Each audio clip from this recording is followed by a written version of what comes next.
Yo, what's up mga kawasak? It's me again, Grandpak. Welcome back sa aking channel. At nakita niyo naman ang pagmumukha ko. For today, nandito po tayo ngayon sa paggawa ng sasakyan kasi nasira yung sasakyan. Kaya to, problema to mga kawasak.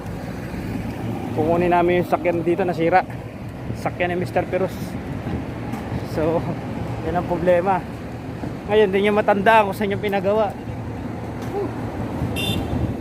Parang adventure to mga kawasak. Hindi namin alam kung gawa na yung sakyan niya o hindi. Pag hindi gawa, magta-taxi kami, pauwi.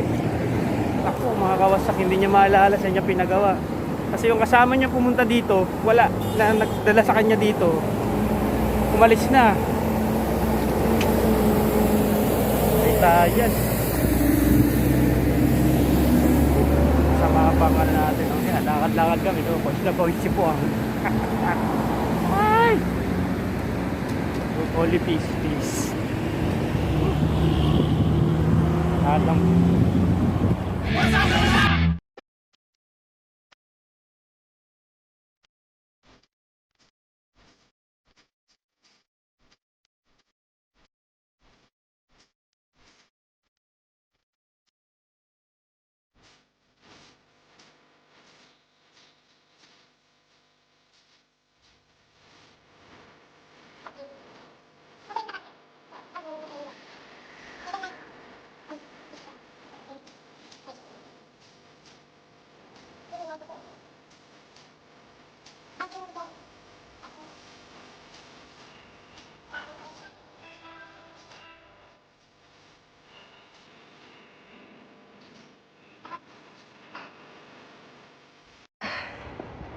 Few moments later, hanggang ngayon mga kawasak, di pa namin natatagpuan.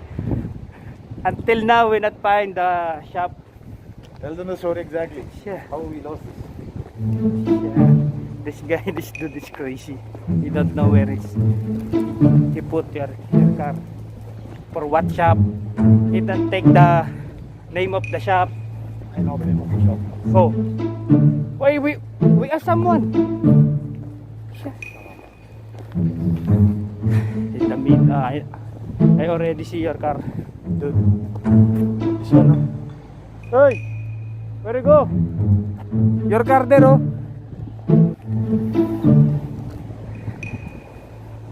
Oh.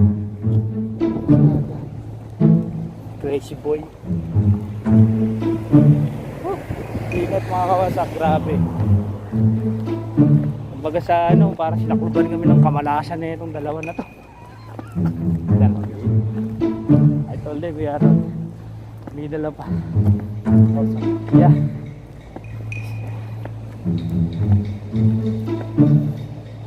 Wasak.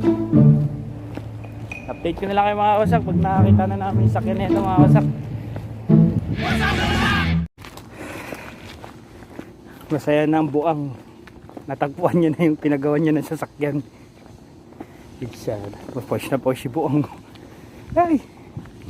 Ewan ko ba sa mga to. Pasubo tayo dito. Papadala lang ako eh. Ikisabay lang ako eh. Nasira pa. Naku ng kaagad. Ay buhay. Talaga nga naman. Sana maabot pa mga kawasak sa pupuntahan ko. Natagpuan niya na yung sakyan niya. Yun o. Ang problema baka hindi pa gawa. Yun ang problema.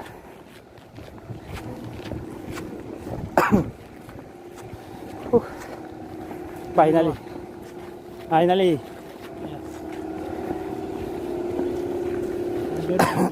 Ha? Already close.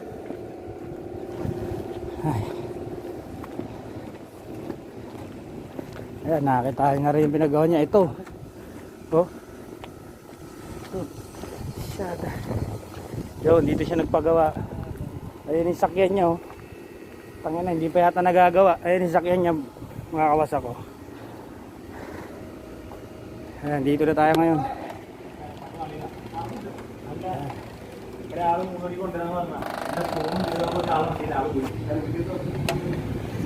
Ah.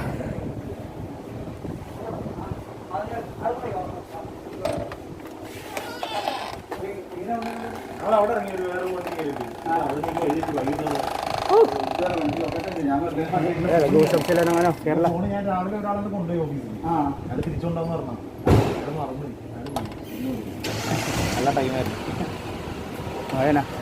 Gawa na yata. Dito naman gawa na. Ayan na. Tetestingin na ni Buang. Come. We go now. Ready fix?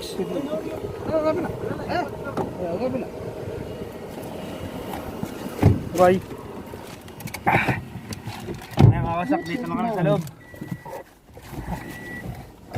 Moments later. Yes, Mr. Rose, the car is good. What?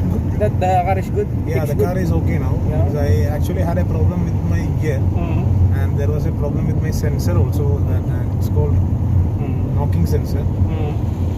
One second. So, and the tech who checked this car, he is brilliant. Why? He sorted out the problem very clearly, and he just resolved it. Means he didn't ask for any extra money or any extra job or something. He just spotted the problem very correctly, and after that he resolved it. So How much the cost? now it cost around 150 only because there was a Only 150 real? yeah, only 150 real because there was the problem in my gear actually. Yeah. It was not shifting properly. So I was very tense. I went to 2 shops in Dammam also. They are saying they want to overhaul it without any solution or without thinking anything. They are saying we want to overhaul it or fix another gear. That is a solution which they were giving me. How much they tell? How They much? told me for overhauling a gear it will cost around 3,000. Oh. But for overhauling a gear it is correct. Yes. It will be around 3,000. That is correct. Yeah. And for changing to a second-hand gear also it will be correct. Yes. But means we want to know whether our car having that problem or not. That is a correct thing, right? So this guy, when he checked, means he done something with the oil mixed or something. He fixed it. So he told me just check for 1 week and see how it works. And after that, means if you have any problem, come we will sort it out. Means we cannot say that there is any problem or not. But means for the time being, means he just give us the first solution. Yeah. The gear is bad, of course, we want to overhaul it, we will do it, no issues. But without looking like that, the other people give me solution for overhauling. Yeah. But this So, means my suggestion is that if you have any problem, go to not 3 guys, Yes. 3, 4, 5, 6 guys. The best one, you know. Yeah, because you cannot, you will think that the people who is having like a little knowledge, they will explain you very more. Yeah. The things in very detail, but don't believe that also. Yes. Go for 6 to 7 options Yes. when you have a problem. Maybe this guy expert, right?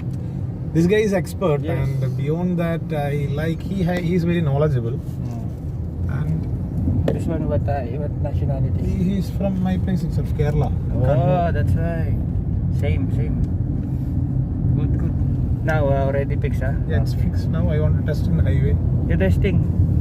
But the problem is maybe the teleman is already closed. We will check the telephony now. Yeah, about this one closed. Sure. Yes. I think already closed. Maybe tomorrow. No, it's just tomorrow. Sure. See what time now? 5:30. 5:30. Yeah, we will check there. No issues. We try. So yan mga kawasak, nagawa na yung sasakyan ni Mr. Pero salamat naman. Pero inaabot kami ng ilang oras sa pag-aantay doon. Pero okay naman. Yung gear niya dito ng tong cambio, yan nasira eh. Yan kasi yung problema ng mga automatic na sasakyan. Right, Mr. Cruz? The automatic transition is one of the problem. Most of automatic transition, the problem is the gear here. Right? Yes. Yes, yan ang mga kawasak. So mga Inside. yeah, inside. So mga kawasak, at tapusin ko na tong wala ka kwenta-kwentang vlog na naman mga kawasak. Updated lang tayo kung ano nangyari sa buhay ko ngayong araw na to. At don't forget to like, comment, and subscribe. At laging yung tatandaan mga kawasak, love, peace, and happiness lang mga kawasak. Much love mga kawasak. Peace out.